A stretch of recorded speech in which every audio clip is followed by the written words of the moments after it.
Alytaus profesinio rengimo centre šiandieną yra atidaromas bepiločių orlaivių valdytojo praktinio mokymo centras. Tai va centre atsiranda dar centras, tai orientuotas į praktinį bepiločių orlaivių mokymo programos mokinių mokymą, bet aišku mes matom žymiai plačiau, dėl to mato čia nemažai ir kariškių yra, kadangi šitas centras yra atidaromas tokiu, sakyčiau, labai gražiu tarp institucinio bendradarbiavimo veiklos rezultatas. Šiame procese dalyvavo ne tik tai Alytaus profesinio rengimo centro bendruomenė, bet taip pat ir Birutės bataliono, Ulonų bataliono kariai, vadovai. Taip pat aš tikrai manau, kad indėlis visai nemažas yra Alytaus miesto savivaldybės, kadangi kartais visai gerai, kai yra idėjos, kai yra padrasinimai, kada yra diskusijos, tada randame sprendimus ir va tas vienas sprendimų čia yra įgyvendinamas. Aš tikiu, kad čia nebus tik tai kalbama apie bepiločių orlaivių valdytojo mokymo programą, žiūrint į ateitį, ne tik tai apie kariuomenės, karių praktinius mokymus šiuose patalpose, bet mes turim kalbėti ir apie, ir matome, kad tokios mokymo programos kaip agroverslo darbuotojas, logisto mokymo programos, statybininko netgi, elektriko mokymo programos mokiniai turės galimybę, tie, kurie norės, įgauti papildomas kompetencijas, tai yra dirbti su bepiločiais orlaiviais ir ta veikla, manau, bus svarbi jų kasdieninėje veikloje.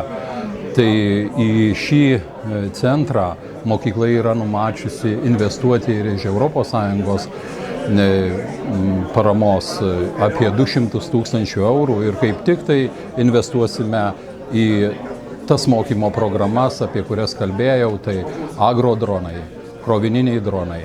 Nes tai yra naujos galimybės ir labai svarbu, kad mokykloje mokiniai tuos įgūdžius įgautų ir jie būtų labai konkurencingi darbo rinkoje. O kiek šiuo metu jūs turite mokinių? Jeigu bepiločio orlaivio valdytojo mokymo programai, galiu suklysti apie 40 mokinių, vieni mokosi dienos metu, tai pirminis profesinis mokymas ir tęstinis profesinis mokymas, vakare nuo 17 valandos jie taip pat gali įgyti bepiločio orlaivio valdytojo valdymo įgūdžius. Prisimenu mūsų pirmą susitikimą su rengimo centro direktorium, kada susitikom tiesiog susipažinti, pasibendrauti ir tiesiog pokalbio metu supratom, kad turim bendrus interesus ir kad mums yra poreikis rengti panašaus tipo centrą. Ir keletos mėnesių eigoje mes turime šitą iniciatyvą įgyvendintą.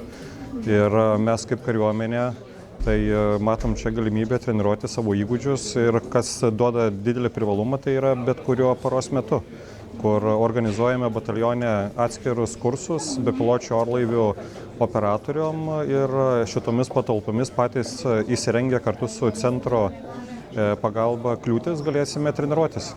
Visos kliūtis yra įrengtos, kurios atitinka reikalavimus šiuo metu ir tai yra tos, kur patys pilotai treniruodamiesi gali lavinti įgūdžius ir tos įvairiausių tipo kliūtis. Tai kas kaip prilygsta galimam įskridimui į pastatą, į ribotos erdvės pastatus, kur reikalingi operatoriam tam, kad jie gebėtų vykdyti užduotis.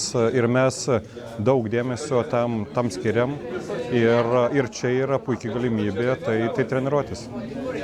O tai galės tam centre treniruotis ne tik tai APRC mokiniai, aš taip suprantu. Taip, tai mes su profesinio rengimo centru esame pasirašę sutartį, kur galėsime naudotis šitomis patalpomis.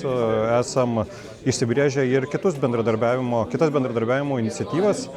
treniruotis ir čia bus. Galiausiai tas pačias varžybas galėsim, kad sukeliant tą konkurenciją truputėlį dalintis. Ir viskas yra čia vietoje, tokio dydžio patalpos mes batalione tiesiog ieškojom, kur galėtumėm įsirengti ir puikiai galimybė. Tai ne tik tais ir centro moksleiviam, bet ir galiausiai matom ir miesto moksleiviam.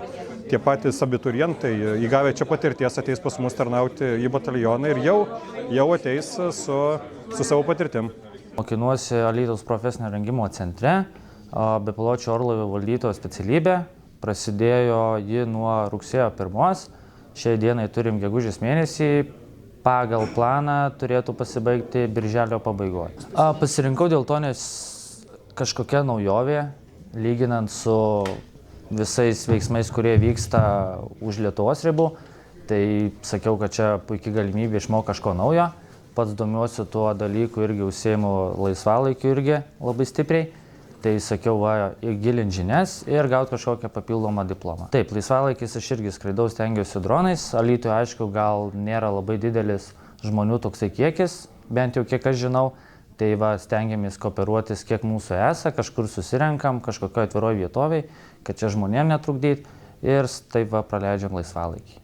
Papildoma praktika, surinkimas papildomas, nes mokykla irgi mokina, kaip reikia surinkti droną, kaip jį reikia paruošti skrydžiui, ką reikia žinoti prieš skrydį, ką reikia pasitikrinti, visus šitos darbus irgi mokykla viską mokina.